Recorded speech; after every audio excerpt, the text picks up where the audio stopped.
My name is Dan Merkan.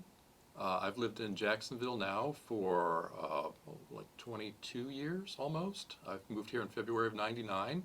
I live in the Murray Hill area, and my ties to Jacksonville prior to moving here were none.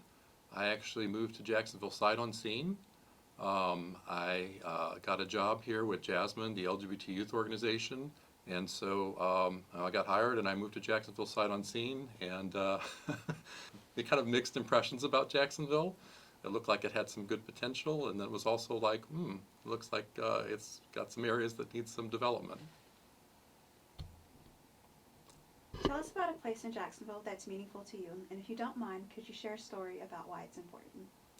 Well, specifically, I really enjoy the area I live in. I like the Riverside area because it's where my office and my work has been. It's also sort of where the LGBT community sort of has a hub, and that's really important to me to feel a sense of community and to be part of that. So it's this kind of that little neighborhood, where Brooklyn, Riverside, Avondale, Murray Hill. We have a real sense of community there, and so that's something I've really appreciated about living in the Jacksonville area is that I found it a place that I feel welcome and a part of the community. Dan, tell us a little bit more about the neighborhood that you live in. How's it unique? What's special about the people who live there? And if you could speak a bit to what does it feel like to live there versus how do you think perhaps people who don't perceive your neighborhood? Well, I currently live in Murray Hill, and I live in the part of Murray Hill that's closer to Riverside. So that particular part of Murray Hill's a little older. The houses are probably a little smaller. Um, and it's sort of a neighborhood that's kind of had its ups and downs. So I moved to my house there in 2008, and it's sort of like I said, we've seen a lot of good things happen in the neighborhood. There's a lot of progress happening on Edgewood, a lot of shops opening up, and it's kind of fun and funky and interesting, and restaurants. But there's also a lot of things going on in the neighborhood that are, needing addressing. So, we have issues with flooding and crime, and more than a few times there's been, some violence in the neighborhood around where I live. Like a lot of places, it's a little bit mixed bag, but I'm there because it's, really, like I said, I like my neighbors. I like being really close to work, and I really do like the direction things are headed on a whole, because I feel that the neighborhood is, again, it's sort of developing its, identity and really kind of bringing in some new elements and functions and different things about it. So I'm excited to be there, in spite of some of the other troubles that are going on, which I think over time, we'll make some progress on those too. What frustrates you about Jacksonville? And if you could share with us what's something you would change? Well, I mean, I've been in Jacksonville now for 20 some years, and I guess the biggest frustration for me is that things seem to progress very slowly. Especially around social issues. It seems like other areas of the country have moved more quickly and rapidly to embrace things like LGBT rights and do better work on race relations and those types of things. So having been here for 20 years, I do see progress, and just the frustration is that it seems to happen at a snail's pace sometimes. And I guess the other frustration is that sometimes the reputation that Jacksonville has of being a very conservative place doesn't really reflect a lot of the people that I know and how we actually feel about ourselves. So there's an outside, like when I go visit family and other people in other cities, they say, "Oh, Jacksonville, they're really conservative there," and so it's a little frustrating that we have the reputation for that because it sometimes kind of thwarts people's perceptions about what Jacksonville is trying to become or is moving towards. So that's sort of where I feel about it. Dan, tell us a little bit more about your work with Jasmine. How you got involved specifically, and what is it that makes you passionate about what you do? Um, I came specifically to Jacksonville to work for Jasmine, and some of my motivation to do that came from when I was in graduate school. I was a counseling student and I was doing an internship, and I kept getting a lot of young LGBT persons that were coming seeking counseling. Uh, what I realized was it's like, there needs to be a lot more. We need to be doing a lot more to make sure that LGBT people have a better experience in life, that they have better life experiences, that they aren't experiencing discrimination, family rejection, alienation, isolation, and those sort of things. So when an opportunity came available to come to Jasmine and work, I wasn't going to come as a counselor, but I was going to be able to work on issues related to the LGBT community, and provide direct services and programs and educational sessions and things like that. That was a real draw because I really, kind of using that old metaphor that you really want to work on things kind of upstream before, because by the time it gets to you, if you're downstream, a lot of, unfortunate things have already happened. And so I've been through, with Jasmine for a long time. It is my passion, and making change in this community for the betterment of the whole LGBT community is something that I've, worked on for years.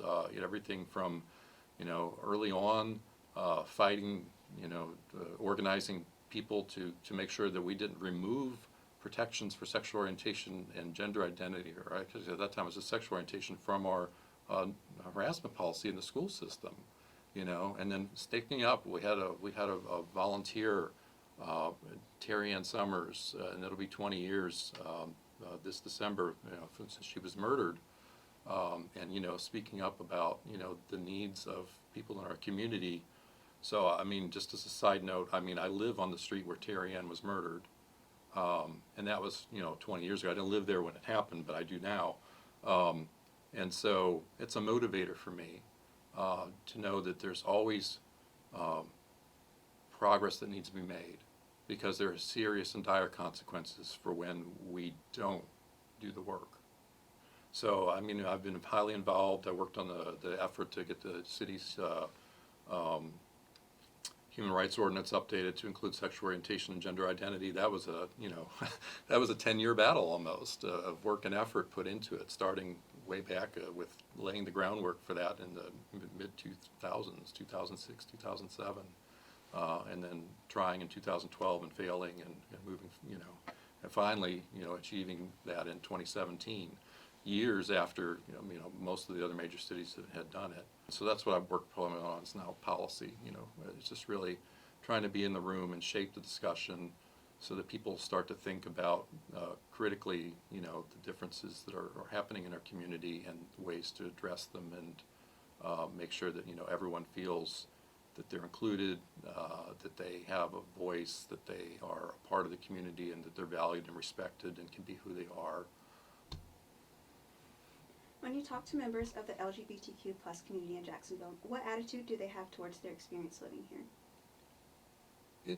It's varied over time, and in the early 2000s, I mean, I had so many people that I made as friends or acquaintances that moved here, and after about a year or two, they were like, "No, I'm done. This is not the place for me as an LGBT person," and so they moved to other places like Atlanta or, Tampa or, just anywhere but here. And a lot of people I knew moved to Colorado. So it's sad that that's how people felt, because I've always seen that there's also a really core of people here that are committed to Jacksonville and really do a lot of great things and work, and they care about what happens here, and it's important to care about what happens here, because not everybody has the luxury of pulling up stakes and moving. So we have to do work in our community to make it work for everybody. And I think there are people that do now come to Jacksonville and find that there are a lot of great things going on with the LGBT community, and feel comfortable here, and they feel it's a lot more welcoming and inviting. So we've in the past asked questions like this on polls and things, and there's some data, and I think we saw a big jump in how people felt about the city and how it felt about them after we passed the HRO. So even taking those steps creates a perception that, hey, things are better here, or at least they're trying. Dan, if you could, we'd love if you could share some of your favorite memories and as well as some of your least favorite memories from your time living in Jacksonville. Doing the work that I do, there's been some really hard moments. Um, so, I mentioned one earlier. I mean, when Terry Ann Summers was murdered, I think one of my least favorite moments was that I got assigned the task of informing Terry Ann's mentee that she'd been murdered. Another standout unpleasant moment was in 2012 when we lost the HRO vote. That felt like a real gut punch, and it made me feel that this community really didn't want me here in some ways. Um, but I didn't give up. So some other good memories. I mean, I have a lot of those. I'm really, really proud that we passed the HRO on Valentine's Day in 2017. That was a really warm and wonderful experience to see all the people out in front of City Hall just celebrating.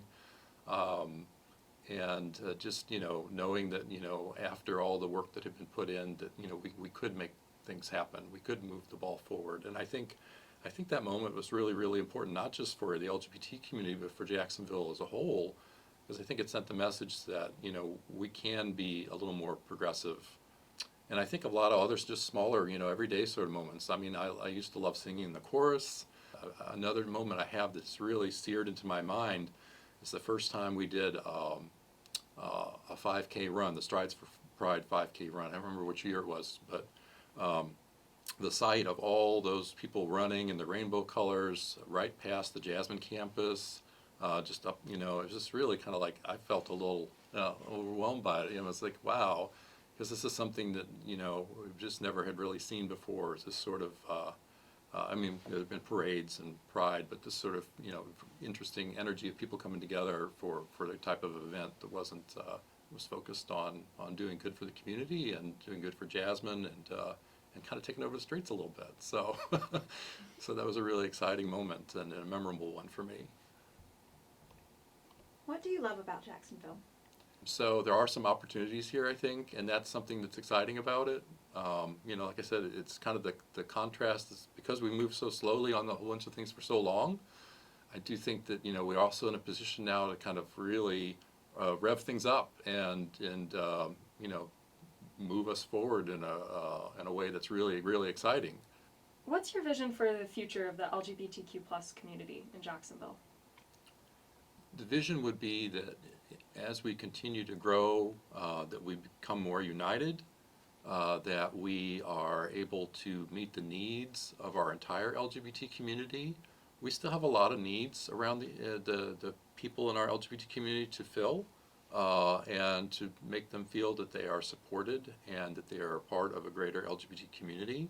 So we have some work to do, and so it'd be really great that if we could eventually maybe have some sort of a center or place for all adults, that not necessarily that are centered in a bar. There are some great things that are developing, and I want to see more of them. Like we just formed this great kickball league. I'm not in it because I don't really, but I think there are a lot of opportunities, as we progress and move forward, that we're going to be able to continue to build new things to meet the needs of the community. I think it's especially important too that we consider that it's not the whole LGBT community. So that's across racial lines, socioeconomic lines, ethnicity. We need to be able to make LGBT people feel safe and a part of the community wherever they fit in across those intersections. So my vision would be that we would continue to try and bring everyone together and support them in all of their identities, including their LGBT identities. What is your vision for the future of Jacksonville as a whole, and what role do you see yourself playing in that future? I think for Jacksonville, the biggest thing that the city, it has struggled with a lot of its momentum. And I think the big thing is that it really does need to move forward on a number of issues. So one, I think it would be really helpful for the city if it had sort of a core identity. Trying to establish a place where people come together, downtown development I think would help. But I also think it's really important that the city start to give more with more equity, because there are a lot of neighborhoods in Jacksonville that unfortunately have been really neglected, and they have not gotten their fair share of the pie. And I think in order for Jacksonville really to move forward, they need to start thinking in ways to make sure that all of our neighborhoods, especially those on the northwest side, get the resources they need to feel that their neighborhoods are safe and vibrant and can draw businesses and all of that. Because until we start to address some of these inequities, Jacksonville's always going to have a battle within itself between those who feel that they're part of Jacksonville and those who feel they're left behind. Describe Jacksonville in one word, and then if you would, explain why it is that you chose that word. The funniest thing that pops into my head, and it's just, when I think of Jacksonville, I think it's massive. And why I think it's massive is that, physically, literally, it is massive. It's the largest city in the United States. Our city is consolidated. But within that mass, it contains all sorts of energy. It has all sorts of diversity, and there's all sorts of things going on. And you can experience all sorts of things in Jacksonville, and in all different locations. I've been here 20 plus years, and there's still parts of the city I still have not an opportunity to go and explore. Within this city, there's just multitudes of opportunities, opportunities to meet people, to learn about things, to explore things, to do new things. And that's what's really exciting about it. It's a really exciting, place in that way.